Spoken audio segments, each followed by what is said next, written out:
Somos Multimedia 7. Comunicamos emociones.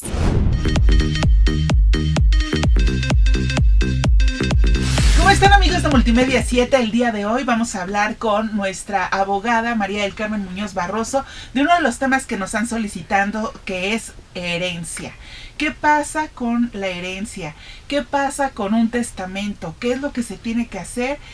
Primeramente, María del Carmen, gracias por tu tiempo, pero ¿qué es lo que tenemos que hacer en vida para dejar todo en orden cuando nosotros ya fallezcamos?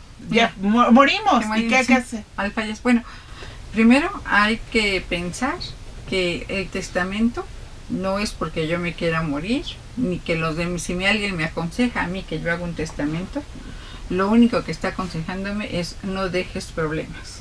No te estoy deseando la muerte. Diferente. Además, nada de creer el que hace un testamento se muere, ni cosas por el estilo, ¿no? Que dicen es que hacer un testamento es casi como desear la muerte. No. Si yo quiero a mis hijos, a las personas que voy a testar, si yo quiero a mi pareja, si yo quiero todo, ¿qué es lo que quiero? Evitarle problemas. Exacto. Entonces hay que hacer un testamento. Ok. Antes se tenía que llevar testigos. Actualmente no tienes que llevar testigos, que es una gran ventaja, porque siempre pasaba que yo invitaba a alguien de testigo y al rato se difundía lo que ya habíamos acordado. Claro. Entonces, eso que tú es tu voluntad, va a ser tu voluntad y nada más la vas a ver tú y el notario. Nadie más lo va a saber, nadie más lo va a decir, nadie, nada. Un testamento no nada más habla de la masa hereditaria y lo que le quieres dejar. Si en el testamento tú quieres incluir por buen hijo, por mal hijo, porque me quiso más o porque no me quiso, eso también se puede incluir. Ok. Entonces, pensar en eso como el testamento. Ahora, ¿a quién le puedes heredar? A quien tú quieras. Ok. Pero no puedes dejar en el testamento tus deberes alimenticios. Si tú tienes hijos menores de 18 años, pero en el testamento no los incluiste, al ser menores de edad, tienes obligación alimenticia con ellos. Ok. María del Carmen, ¿qué pasa, por ejemplo? Y también, si tienes hijos incapaces. Ok. O si tienes padres muy grandes, esas personas, aunque tú no las incluyes, esas personas son alimentos y son irrenunciables. Y mucha gente cree que alimento es comprarles una despensa.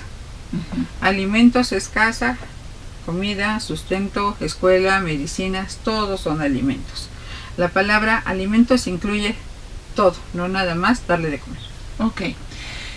Por ejemplo, cualquiera de nosotros tenemos una propiedad, un terreno, una casa, un carro, pero hoy hice mi testamento y pasado mañana, en un año más, en 2, en 5, yo estando viva y tienes otro bien inmueble o adquieres otra propiedad u otra cosa, ¿qué pasa si tú no lo especificas y mueres? Mueres con un testamento que tú tenías ya listo, pero después compraste una casa o te heredaron a ti un terreno y eso no lo incluiste en el testamento. Pues vamos a pensar que tú pones el 70% de mis bienes son para fulano y el 30% para mengano. Ok. Ya con eso toda la masa se incluye dentro de ese testamento. Entonces, y tú tienes que ver quién va a ser el albacea. El albacea no significa que vaya a ser la persona. ¿Qué es el albacea? Albacea es el que va a vigilar que se haga tu voluntad. Solamente. Incluso no lo puedes heredar. Simplemente. Pero muchas personas lo que hacen es, dentro de las mismas personas heredadas, está a la que le tengo yo más confianza y considero más justa y más todo. Y esa persona es la persona que me va a mí a representar y que va a ver que se haga mi voluntad. ¿Qué ventajas y qué desventajas hay con una familia que fallece el padre de familia y que ya hizo su testamento, repartió todo muy bien? En otra familia, el padre de familia no tiene testamento y ¿a qué problemas se enfrenta? Bueno, el que ya tiene testamento y lo arregló bien, saben sus hijos que es la voluntad de su padre y no va a haber tantos pleitos entre ellos. Pero en el otro, además, por ejemplo, muchas veces se quedan intestados, pero un hijo vive dentro de la casa. Ok. Y para sacarlo va a ser el problema de toda la vida porque él es heredero y está dentro de la masa hereditaria y vive adentro de ella. Entonces, pues lo más recomendable es hacer un testamento que sea tu voluntad y la que especifiques el día que yo me muera, esto se va a quedar para todos y fulanito, aunque vive aquí, se va a tener que salir porque se la van a heredar todos. Ahora, si tú haces un testamento y te arrepientes de lo que tú dijiste en ese testamento y dices, ya lo dije, ya no se lo quiero dejar. No, puedes hacer 10 testamentos. Hay gente que inclusive hace uno cada 6 meses, ¿eh? Y para los abogados es un problema, pero cada 6 meses cambia de testamento. O sea, sí se puede cambiar. Claro, en cualquier momento. Y además hay 3 tipos de testamentos. Uno hológrafo, que es escrito. Otro que es público abierto. Y otro que es público cerrado ante un notario. Tú decides desde el momento en que vas a hacer tu testamento qué tipo de testamento es. Así es. Y el hológrafo que dices que es por escrito. Escribes, es mi voluntad, que ya casi no se usa, ¿eh? Es mi voluntad dejarle todo a mi perro y que a fulano para que lo cuide. Pero yo me acuerdo, por ejemplo, mi abuelita. Ajá. Creo que puso un papel así, ya de esos, o sea, mi abuelita y ahorita tendría como 120 años, en paz descanse, pero, o sea, ponía así, yo dejé ahí un papel en blanco, y yo dije, ¿y eso tampoco sirve? No sirve. Ese papel se guarda en un sobre y se lleva al Archivo General de Notarías, es un documento hológrafo y es un testamento hológrafo. ¿Con qué preguntas más frecuentes te has enfrentado con las personas ante un testamento? Bueno, por ejemplo, si alguien te dice, bueno, es que esta persona no hizo testamento, pero yo fui su concubina 20 años y él se casó 2. Ok. ¿Qué pasa? Él no hizo testamento. Pues están casados bajo el régimen de sociedad conyugal, el 50% es de ella, de la primera esposa, aunque no de la esposa, aunque la concubina haya vivido con él 20 años. No importa. No importa, la esposa es la esposa. Claro. La segunda es la segunda. Así es. Entonces, y muchas veces no saben que hay una primera, ¿no? Y hasta la hora que se muere dice, pues aquí está. Aquí está mi acta de matrimonio y es inválido, se nulifica tu acta de matrimonio si es que te casaste, ¿verdad? Porque la mía es primero y nunca nos divorciamos. Me han preguntado que si después de 5 años de no vivir con alguien hay divorcio. Claro que no. El divorcio es nada más cuando hay una sentencia que causó ejecutoria ante un juzgado de lo familiar. Ok. Entonces hay que ver esas cosas que son muy importantes a la hora de hacer un testamento, ¿no? Y hay otra cosa, a veces llevan una persona que ya casi ni tiene uso de sus facultades. Entonces, que ya lo dejan hasta el último también. Y además escondidas y todo, y además le están haciendo manita de puerco para que digan lo que ella quiere. Entonces, ahí se puede impugnar el testamento. Okay. Y puedes decir que esta persona estaba interdicta cuando lo hizo. ¿Qué es interdicta?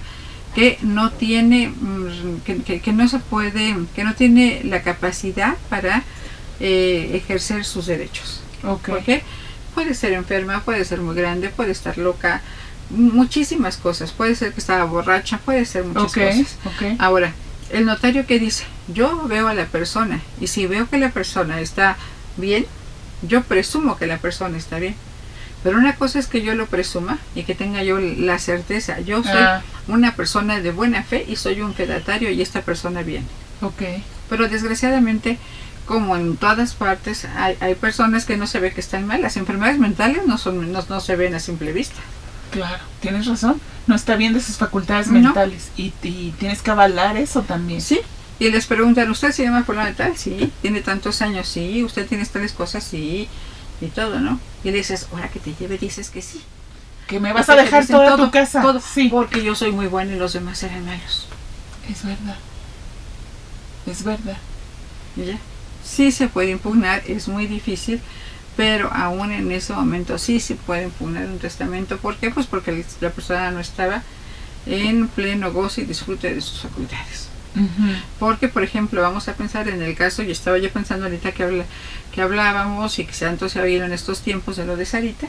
De José José. Sí, de José José y Sarita, que se lo llevó y que no se sabe, ¿no? Porque todavía no se ha leído el testamento ni nada, pero vamos a pensar que ese testamento le deja todo a su hija Sarita. Vamos a ver las condiciones físicas y mentales de este señor para ver si sí estaba con la capacidad de testar o no. O manipulado. O manipulado. Te voy a matar. O ya no te voy a dar de comer. No te voy a dejar, bueno, simplemente no te dejo ver a nadie. ¿Por qué? Pues porque a lo mejor pides ayuda, ¿no? Claro, de que te estoy haciendo manita de puerco para que me dejes todo y tú vas a decir auxilio. Sí, claro. Entonces, en este caso, por ejemplo, hablando de herencia de José José, los hijos mayores podrían impugnar a lo que le haya dejado a Sarita, que es la bruja que está ahorita. Claro que sí, porque pues, no sé, una persona que, por ejemplo, tiene una desnutrición avanzada, sus procesos mentales no son adecuados. Es correcto, sí. Yo tuve el juicio de un señor que estaba en una depresión profunda, pero profunda, de esas personas que no se pueden ni levantar de la depresión tan profunda que tenía. De hecho, cuando me fue a ver a mí como perito, el abogado me dijo, mire, la firma no es. Le dije, ¿sabe qué? Que la firma sí es. Le digo, pero esa persona estaba muy deprimida. Me dijo, el testamento lo hizo en los primeros días de diciembre y se suicidó en los primeros días de enero. Y no se suicidó antes porque no quería amargarle a su familia ni el 24 ni el 31. Pero se puede creer que ese testamento es un testamento. Si la persona se suicida, ¿se cree que la persona está en pleno goce de sus facultades mentales? ¿Un suicida es una persona que tiene esa capacidad? No. ¿No? No. Claro, y entonces ahí hay que tener atención. Se impugna. Ahora, mucha gente piensa que se lee el testamento y ahí termina. No. Entonces, el testamento se hace un juicio que se llama un juicio, es una sucesión.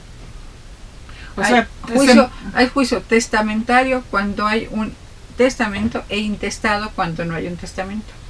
Cuando hay un testamento, fallece la persona, ¿qué se hace? Se hace un juicio que en la primera etapa se ve quiénes son los herederos, se abre el testamento, se pide al Archivo General de Notarías si hay algún cuál es el último testamento que hay, el archivo lo trae.